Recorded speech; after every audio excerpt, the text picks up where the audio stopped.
শনিবার পূর্বাঞ্চলে শুরু হচ্ছে আন্তর্জাতিক বাণিজ্য মেলা, চলছে তারই প্রস্তুতি। সেখানে আছেন সহকর্মী রবিউল ইসলাম। রবি, বিস্তারিত জানতে যুক্ত হচ্ছে তার সঙ্গে। রবি, বাণিজ্য মেলা একেবারে তো সন্নিকটে, কিরকম প্রস্তুতি চলছে? আজ শেষ দিনের প্রস্তুতি কেমন দেখছেন? ৩০তম ঢাকা আন্তর্জাতিক বাণিজ্য মেলার শুরু আগামীকাল থেকেই হওয়ার কথা রয়েছে। যদিও গতকালকে থেকে এই মেলাটির শুরু হওয়ার কথা ছিল এবং প্রধান উপদেষ্টা ডক্টর মোহাম্মদ ইউনূস সেটি উদ্বোধন করার কথা ছিল। তবে আমরা যেটা জানতে পেরেছি যে আগামীকালকে সকাল 10টায় এই গতকালকে যেই উদ্বোধন হওয়ার যেই কথাটি ছিল সেটি আগামীকালকে শুরু হবে, অর্থাৎ ৩ জানুয়ারি থেকে এই মেলার শুরু হওয়ার কথা রয়েছে এবং উদ্বোধন হবে সকাল 10টায়। যদিও আগামী সাবেক 3বারের প্রধানমন্ত্রী বেগম খালেদা জিয়ার মৃত্যুতে 3 দিনের রাষ্ট্রীয় শোক ঘোষণার কারণে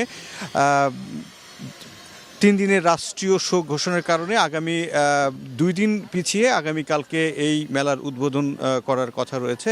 যদিও সাজসজ্জার কাজ বা মেলার যে প্রস্তুতির কাজ রয়েছে সেটি কিন্তু এখন পর্যন্ত পুরোপুরি সন্তোষজনক যে প্রস্তুতিটা আমরা বিগত মেলাগুলোতে দেখতে পেয়েছি, এইবারের মেলাতে কিন্তু সেই রকমটি নেই। অনেকটা ঢিলেঢালাভাবেই প্রস্তুতিগুলো নেওয়া হচ্ছে। তবে একটি ইনফরমেশন জানিয়ে রাখি আপনার মাধ্যমে, সেটি হচ্ছে গিয়ে টিকিট কাটার ক্ষেত্রে এবার কিন্তু দর্শনার্থীরা বেশ সহজেই অনলাইনে টিকিট কাটতে পারবেন এবং যেই সকল বাসগুলো, বিশেষ করে বিআরটিসির যে বাসগুলো রয়েছে সেই বাসগুলোর পেছনে, অর্থাৎ মেলায় প্রাঙ্গণে যেই বাসগুলো আসবে সেই বাসে কিউআর কোড লাগানো থাকবে প্রত্যেকটি বাসে এবং সেই কিউআর কোডগুলো স্ক্যান করার মাধ্যমে সবাই দর্শনার্থীরা টিকিট সংগ্রহ করতে পারবেন।